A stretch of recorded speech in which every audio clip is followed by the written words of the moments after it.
Hello and welcome to the Etoft21sports Show for September 27th. How is everyone doing? My name is Erik. I am the man behind Etoft21sports. We have a phenomenal show for you planned today. Gino is going to be stopping by. He's going to be yelling you his horse racing bet of the day over at Churchill. And we have a last-second replacement. Unfortunately, Blackjack is not here today. He was supposed to be here, but he is down in Florida, and there is a hurricane coming through. So my man, former D3 quarterback great, Reed, is coming back. He was on the show a couple weeks ago. Him and I are going to be telling you our thoughts on week 4 of the NFL season. Bets for week 4 and our reaction to week 3. Let's see what our boy Gino has in store for us at Churchill Downs tomorrow. Time for our horse racing play of the week. Let's go to Wednesday, Churchill Downs, and let's go to race number 7. We're looking at the number 6, Time for Champagne. This is a first-time starter for Arnold, a barn that doesn't necessarily win a whole ton with their first-time starters, but they can with the right type of horse in the right situation. They've actually won with 2 of their last 12 first-time starters. On September the 24th, there was one at 15-1 that popped, and I think this is a live first-timer in here. This horse's dam was a 4-time winner and a small stakes winner. She has produced 7 foals to race. All 7 of them have won, and 6 of them are multiple winners. Derby Champagne is a 6-time winner. Los Barachos, 6 wins in stakes place. Past the Champagne was a multiple winner who was grade 1 placed. Miss Kentucky, 5 for 14, grade 3 winner. Mr. Cartania, a 7-time winner. Gambit was a 4-time winner and not a problem, also won. There's been a lot of success in this pedigree. I don't think it's the strongest race in the world. I think it's a really nice spot for the number 6, Time for Champagne, who is a nice price, 10-1 on the morning line. If we can get anything over 5, I'd be willing to make a win wager there. That's Wednesday over at Churchill Downs. Best of luck this week.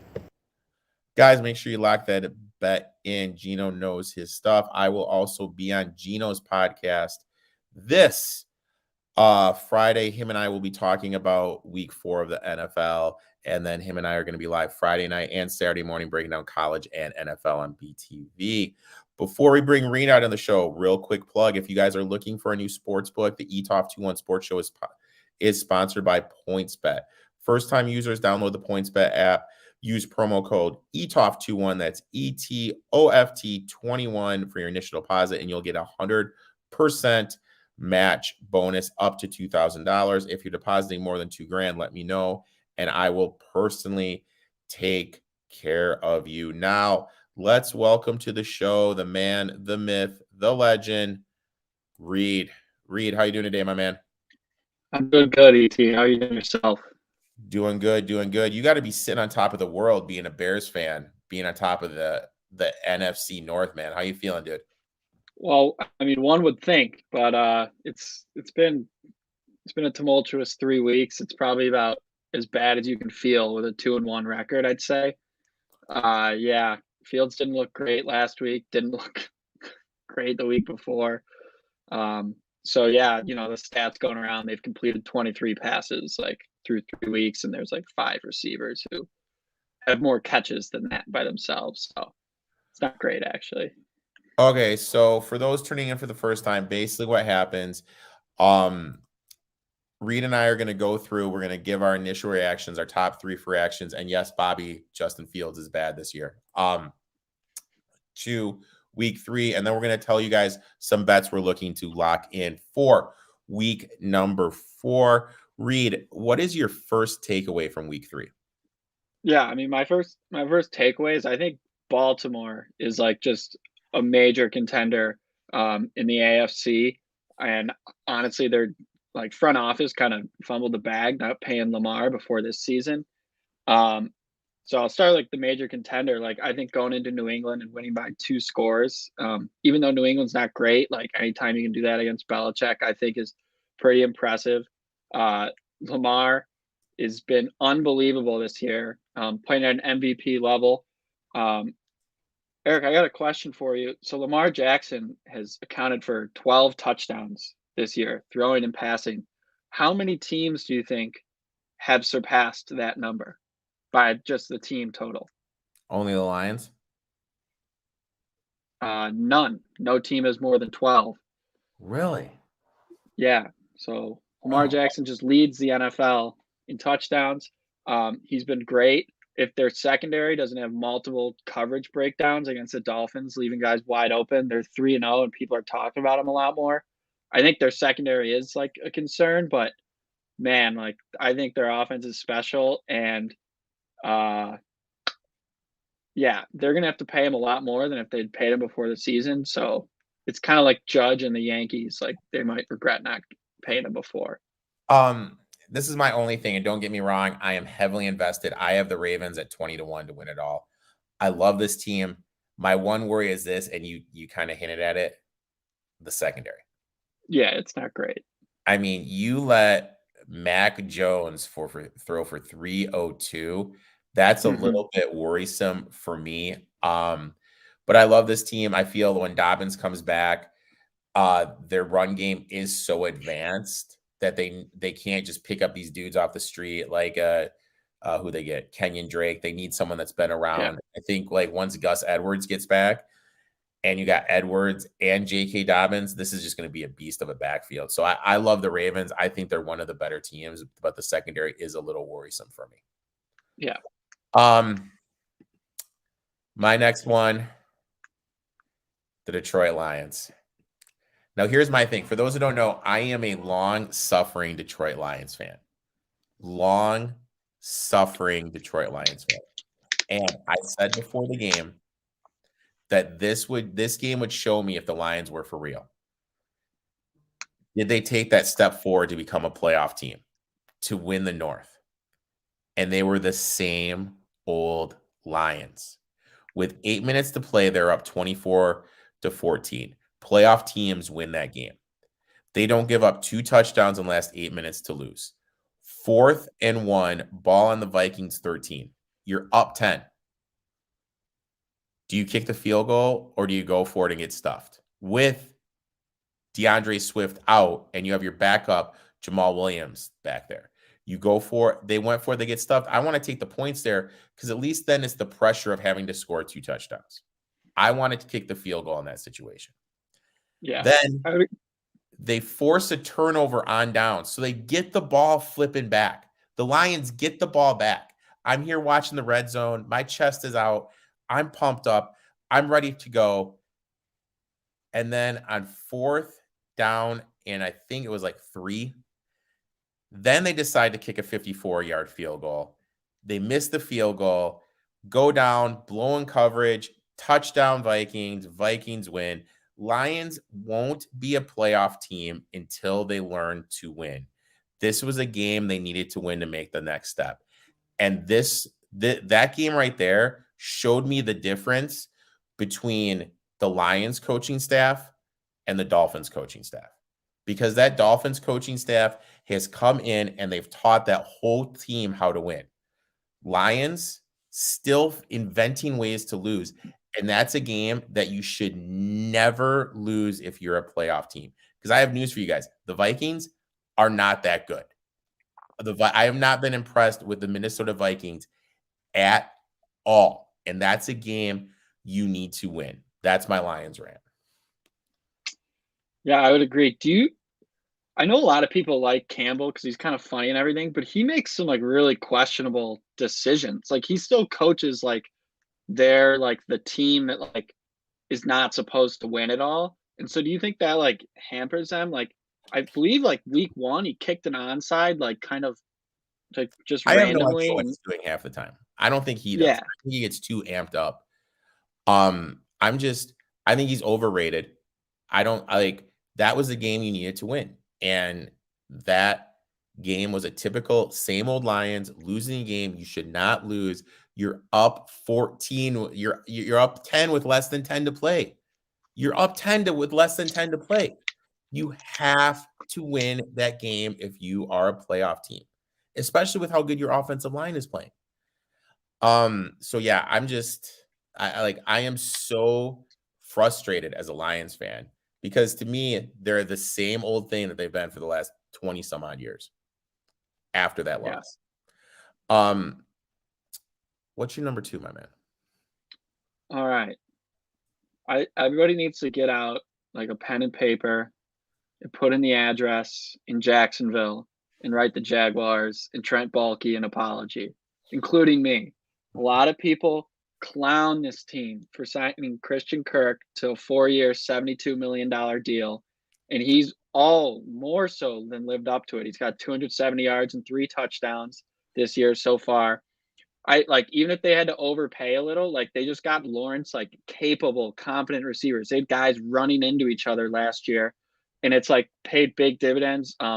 Dougie P, he's really helped out Lawrence a lot with like play design, and obviously like Lawrence is getting the ball out quicker. Turnovers are down. They're number 1 in the NFL in turnover margin.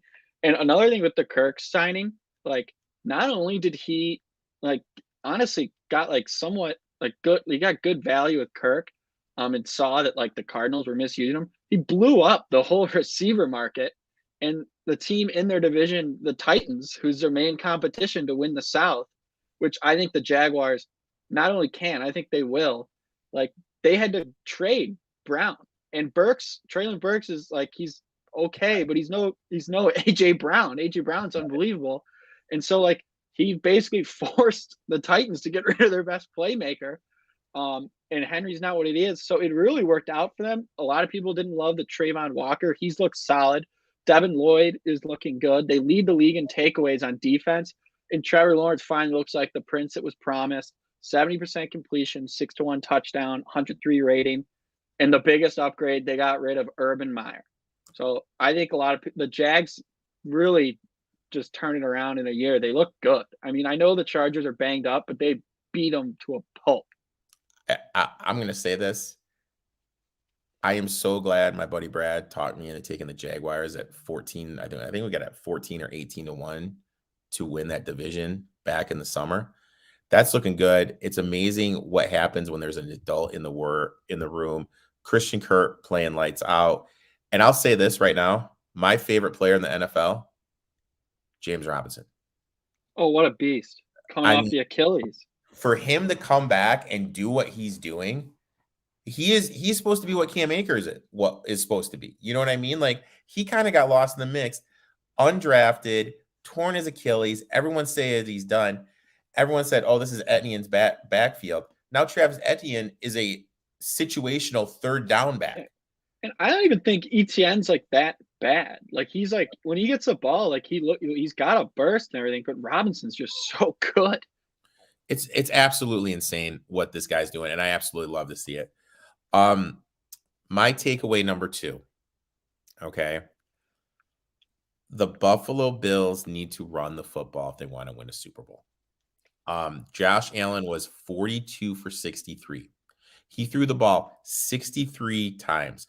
The Bills were down their whole starting secondary, and you throw the ball 63 times and only run the ball 23 in the heat, and you control the time of possession. You had 42 minutes when you're on the field, 90 plays, just run the ball.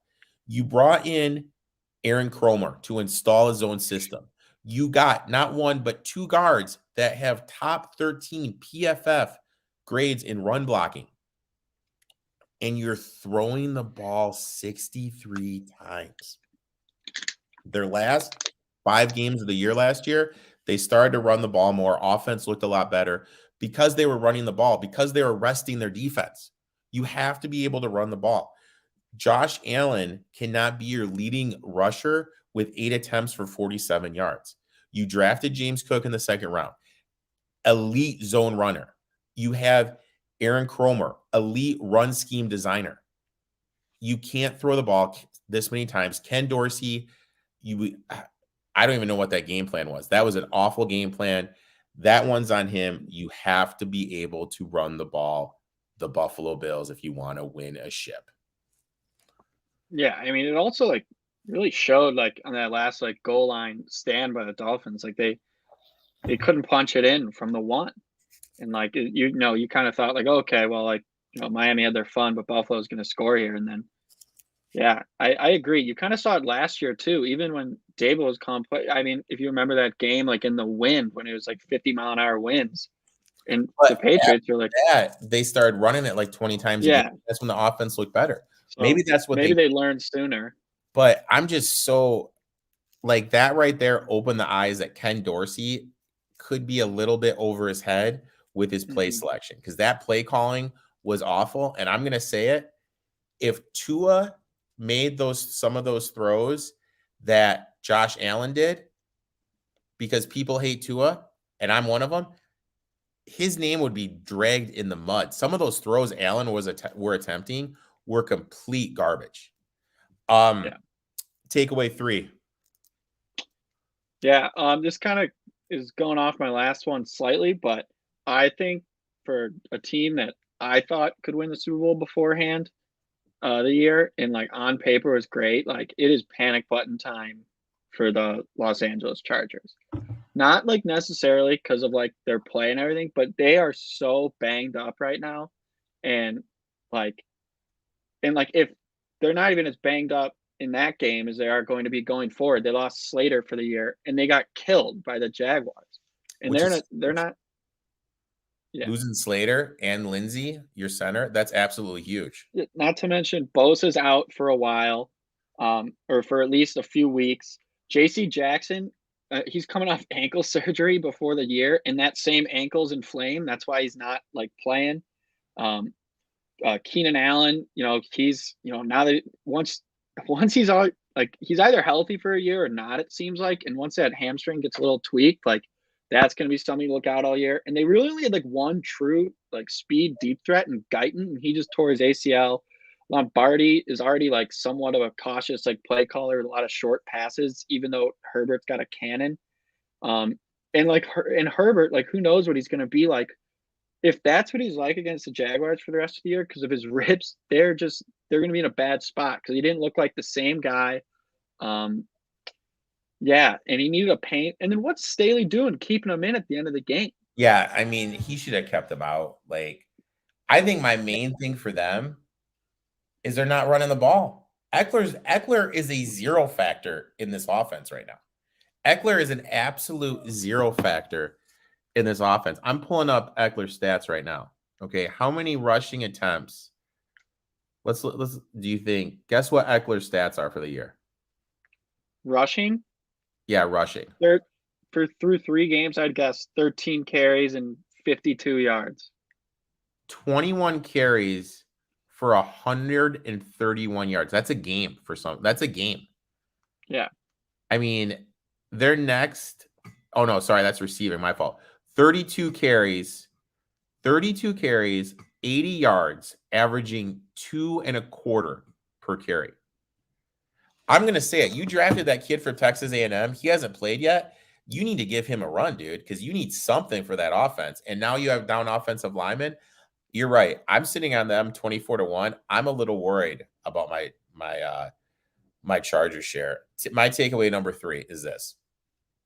If you watched me on this show during our divisional predictions, my big prediction for the AFC West was Matt Nagy would take over play calling duties from Eric Bieniemy. And I think we saw the first step in that being that happening. Bieniemy for the last 4 seasons has been in charge of play calling. Every year it's been taken away. Reed just brought in his BFF, Matt Nagy, as a offensive consultant. At the end of the first half, Bieniemy and Mahomes got into it. Reed had to kind of step in, separate them. But the interesting thing that happened in the second half is when the offense was off the field, Mahomes wasn't talking to Bieniemy anymore. He was talking to Nagy. He was talking to Reed. So I think we see the stuff in motion where Nagy is going to be calling those plays next time this offense underperforms like it did. And also, why isn't Mahomes throwing to his wide receivers? What is he doing? Like, it's always to Kelsey or a back, and it just doesn't. You got Juju Smith-Schuster, great matchup, not getting any love. You have Hardman, great matchup, not getting any love. I don't know. Like, stuff ain't right in KC, if you know what I mean. Yeah. I think that game was a pretty big fluke. there was a lot of fluky stuff that happened in that game. Missing a 34-yarder, like the rookie Sky Moore dropped a punt. Kelsey dropped a touchdown in the end zone. I don't know. I'm not as worried about KC. Yeah, I don't know. That was just a weird game. It was a weird spot.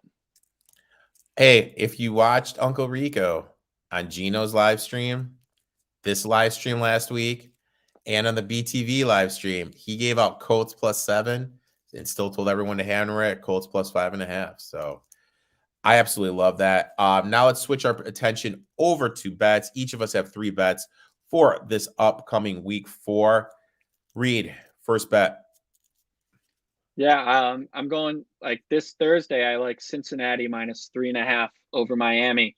I think there's a couple things going Cincy's way.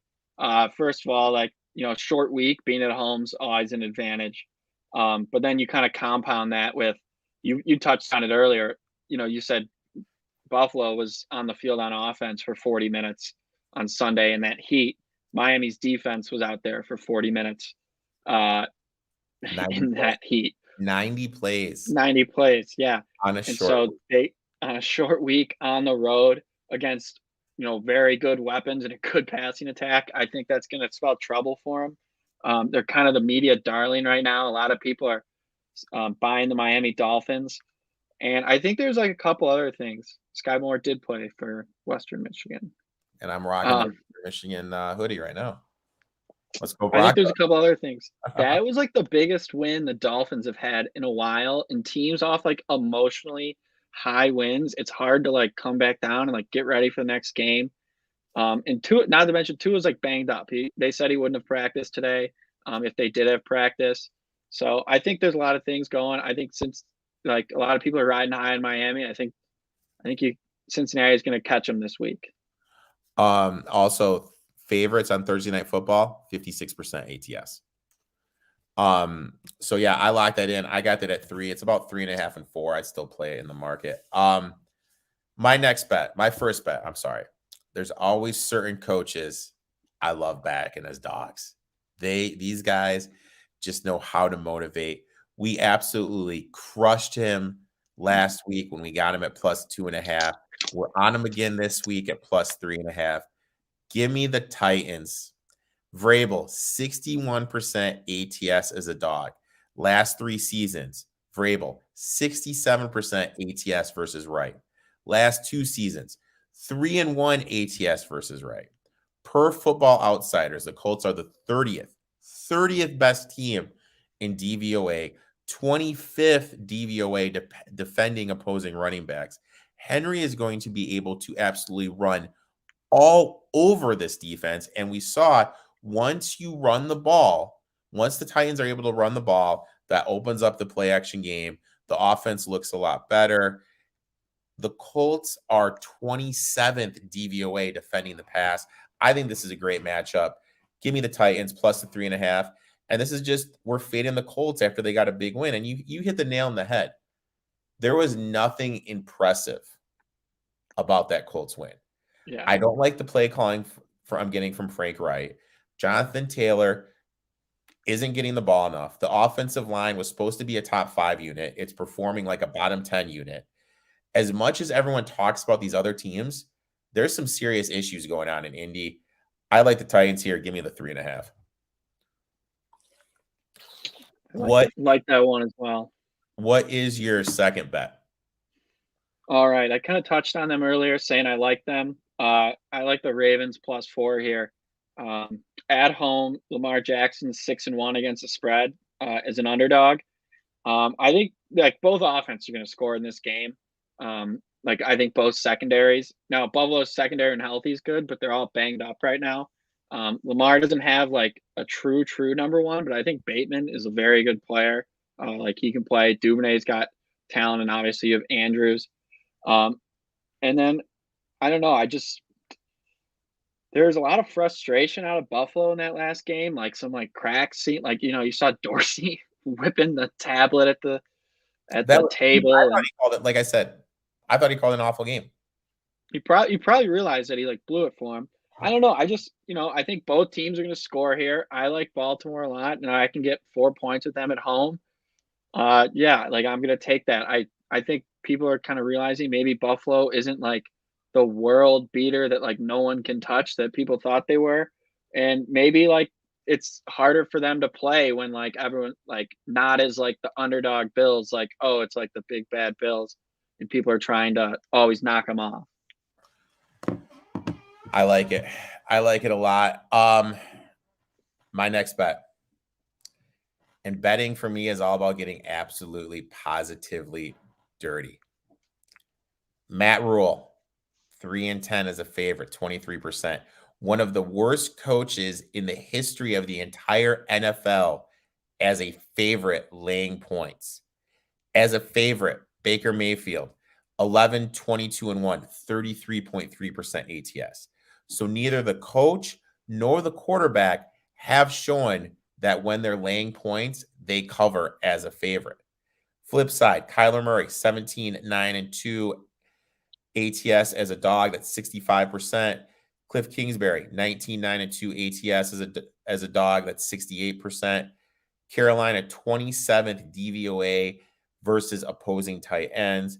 Ertz is going to be able to work the middle of the field against this linebacker core. Panthers are 28th DVOA in offense. Offense has been struggling. You look at all of their offensive production, it's mainly coming in the fourth quarter when teams were playing the prevent. I think that this Panthers team, I think Matt Rule is a used car salesman. People don't realize this. During the middle of the week, he's leaving and he's interviewing for college jobs. That is what's going on in that Carolina thing. Matt Rule has a foot out his door. I don't like Baker Mayfield. I'm backing Cliff Kingsbury and Kyler Murray. Give me the +2 at -107 juice at our friends at PointsBet. You like that? You like that, babe? You like that? I do, yeah. I'm Like not too high on the Panthers, but I don't know. The Cardinals have kind of been a mess this year, but I guess the Panthers have been more of a mess in that sense. They they're They terrible. have Bob McAdoo as their offensive Yeah, coordinator. that's bad. All right, bet number 3, Reed. What you got? All right, so last one. This is a team, they're desperate. I mean, desperate for a win. Only 0-3 team in the league. And somehow, for some reason, they're favored.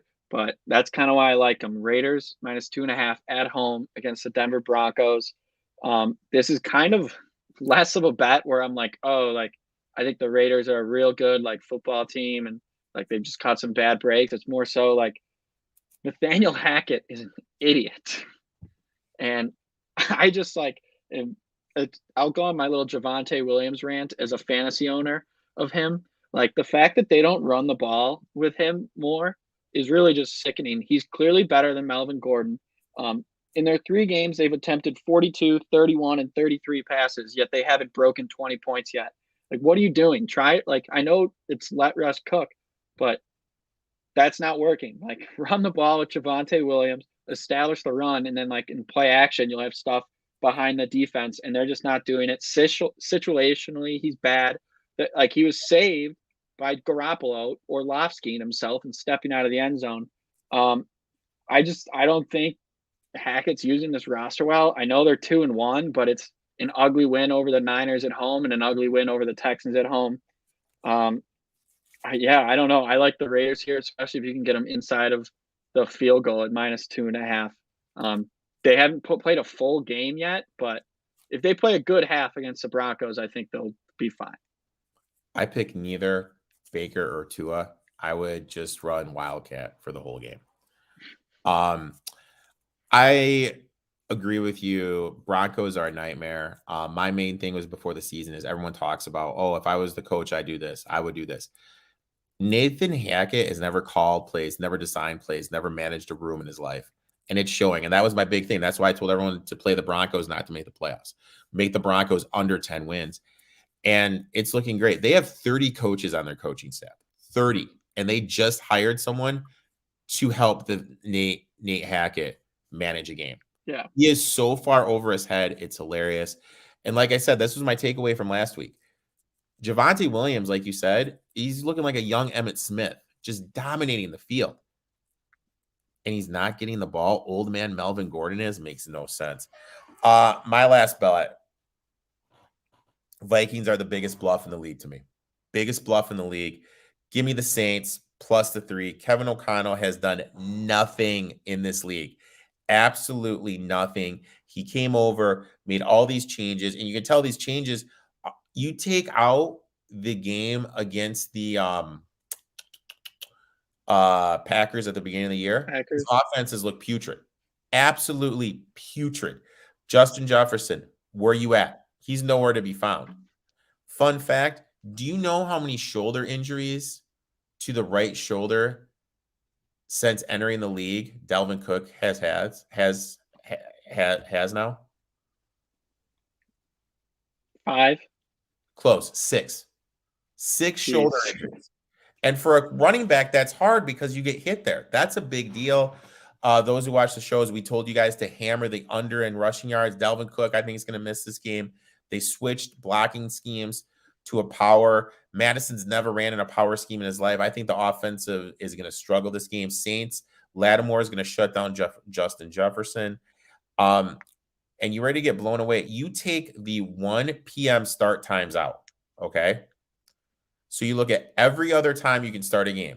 Early in London, prime time, 4 p.m.